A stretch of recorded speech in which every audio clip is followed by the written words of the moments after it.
do we need God to be happy? And the first point is God creates a happiness culture that doesn't exist if you don't believe in God. Okay, so I'm going to explain that. So religion teaches things that keep us together, right? Don't, like, for example, don't ignore people when you're passing them by. So in Judaism, Islam, and Christianity, and in different religions, right? We've got very specific rules about this, right? You cannot just walk past somebody and just pretend they don't exist, right? You have to say certain words like "peace be upon you." Actually, all three religions have this greeting, "peace be upon you." Although in modern day Christianity, they don't practice a lot of these things anymore, right? So in Judaism, they say shalom, shalom aleichem, and we say assalamu alaikum, right? These are Arabic and Hebrew words meaning peace be upon you, right? And it's really meaningful greeting, by the way, but I won't get into it too much. So it's about really connecting, and this is so important that without religion, we just ignore each other. We don't even make eye contact here in London, right? And we feel like strangers, and we feel terrible for it. And these things are really important for happiness, as psychologists will tell you, right?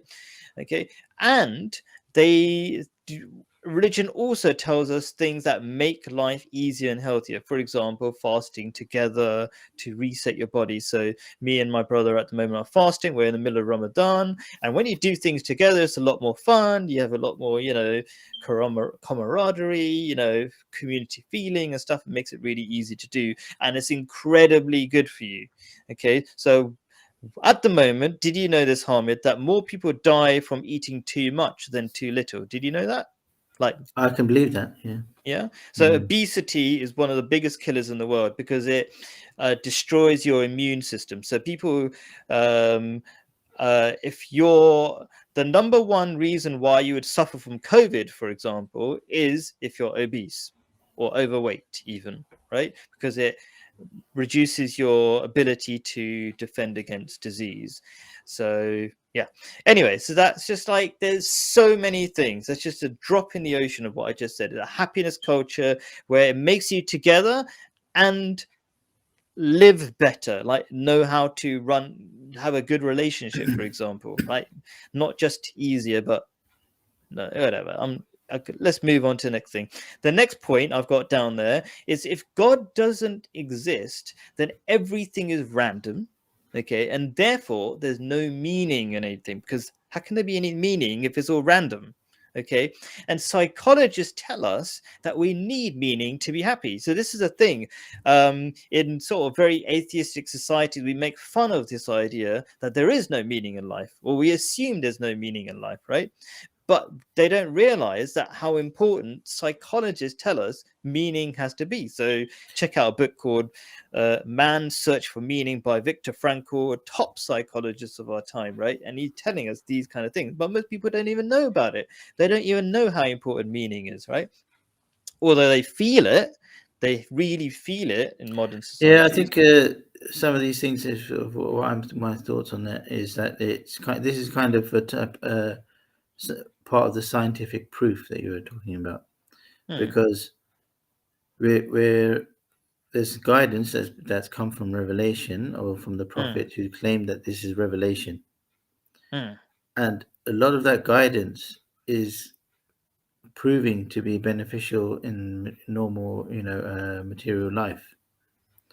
So not just religious, not just spiritually beneficial, but there are benefits to no ordinary life. Like you're saying that, for example, uh, that when you follow the teachings of Islam, it leads to happiness and better mental health and better social security. So many benefits that are practical benefits to material life, and they've come from the source which was claimed to be revelation. So these hmm. are practical scientific proofs that Yeah. So that's that there's happiness. truth in it. Yeah. Yeah, that's the Mhm. happiness culture that I was Mhm. pointing out in the beginning, first paragraph down there. But the second point was slightly different, that it it gives meaning to life just by not being random. And so this idea of things being random is called nihilism, right? Okay. And another offshoot of believing in God, so these are all these things that if you don't believe in God, you'll necessarily be unhappy. And if you do believe in God, all sorts of amazing truths or realities come that bind us together. For example, oh, we're all children of God. We are all children of God, right? Because children means creations of God, right? And that's something that binds us as a community, right? And God, on top of that, says we should treat each other well. Okay, let me just put Yeah. ourselves in the shoes of somebody who needs to really figure this question out. Yeah. So, on the one hand, there's a suggestion that Mm, things just came about randomly and there's no real meaning. Okay, like you say, mm, nihilism. mm, On the other hand, there's people who say that there's revelation and there's meaning here.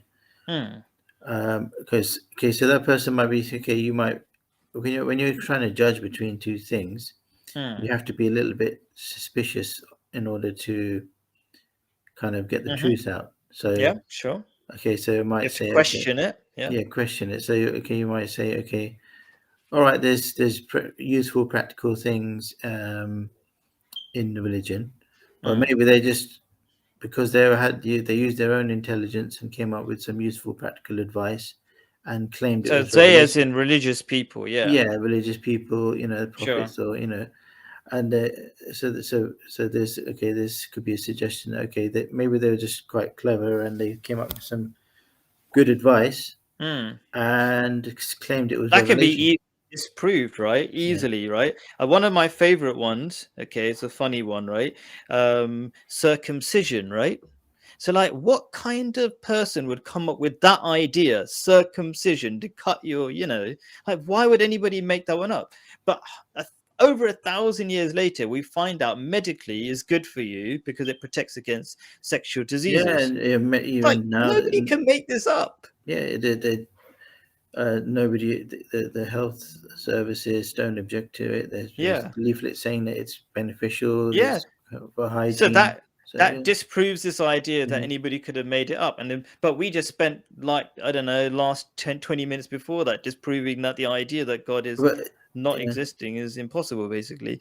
But let me just yeah, quite say the last bit. I know mhm. I'm sorry interrupting, but Yeah, yeah, yeah, the no, the last bit is psychologists say we need nature to be happy. So it's not just the idea that God is useful. We're actually inherently connected to God, right? Okay. And so nature, we psychologists tell us we actually need nature to be happy. And so what has nature got to do with God? Like, well, nature is the creation, right? We proved that it's not an accidental creation. So it's the artwork, and the artwork always reflects the artist. No, you got Pablo Picasso and his art. There's a reflection, there's a connection between the two. And so and an easy proof that nature, or we need God, is simply think about God. Just try this experiment, and you'll find that have a lot of peace just thinking or contemplating God.